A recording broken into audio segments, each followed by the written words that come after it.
Tracking a very strong area of low pressure off the coast of Washington, Oregon, British Columbia. This is what's sometimes referred to as a bomb cyclone. I know that sounds scary. Basically, it's a low pressure system that has strengthened really fast, quicker than usual. As it strengthens, it winds the atmosphere up and we get just a tremendous amount of wind. They're concerned along the coastline of Washington, Oregon, Northern California of potentially hurricane forced winds and maybe 5 to 10 inches of rain over Northern California. A lot of moisture associated with it. It's also tied in with an atmospheric river, basically a.k.a. Pineapple Express. A plume of moisture reaches all the way out in the Pacific near Hawaii, and it will help draw that moisture in. Now for us, thankfully, we're farther inland. We're not getting the brunt of it, but we will eventually get some of that bomb cyclone in its weakened, much weakened version here in just a few days. We got a wet start to the weekend, a lot of clouds too over the next several days. And it means some heavy snow, at least in our mountains, central mountains, places just above Stanley. And Copper Basin could end up with 1 to 2 feet of snow over the next couple of days. So in the meantime, nothing like that here, just even colder than it has been at night. In fact, we'll be down in the measly single digits in Rexburg and St. Anthony.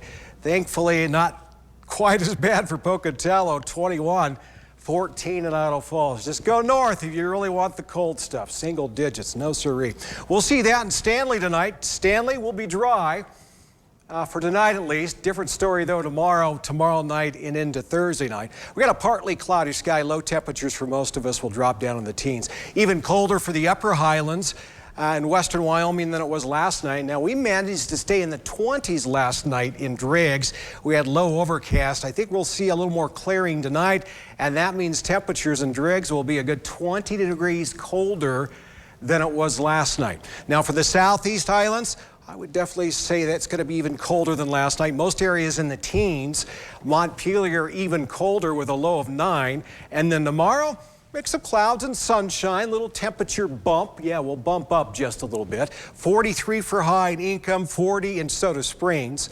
Now for the upper highlands, western Wyoming, we are storm free tomorrow, just a mix of clouds and sunshine. Freezing cold all day long for you, Island Park and Dubois and Yellowstone, but for the rest of us, almost 40 for high in Afton. Now for the central mountains, this is where we actually get some snow. Chalice salmon, a chance of snow. Snow, a pretty good bet for Stanley. I mentioned 1 to 2 feet for the mountains for the next couple of days under a winter storm warning, basically the western half of Custer County. So if you're up in that neck of the woods, be careful. The roads are going to be nasty, especially on that side of the county.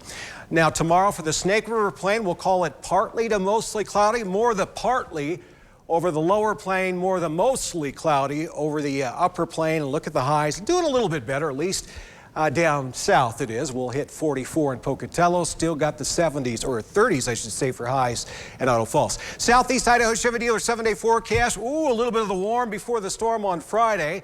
And then here comes the weaker version of that bomb cyclone for us on Saturday. Rain and snow showers possible. And then Sunday, we're colder, and if anything falls from the sky on Monday, it'll be in the form of snow with a high of 38. Now for the Teton area, we're dry for the next 3 days. Maybe not so dry this weekend. Rain and snow, chance of all snow Sunday, Monday, and Tuesday. And for the central mountains, chance of snow tomorrow. And then I think a little wetter and warmer on Thursday. Rain and snow, and then Friday even warmer. It'll be all rain, basically. Snow levels will jump up quite a bit. And then back to rain and then snow Saturday. And the latter half of the weekend will be drier, but the colder half.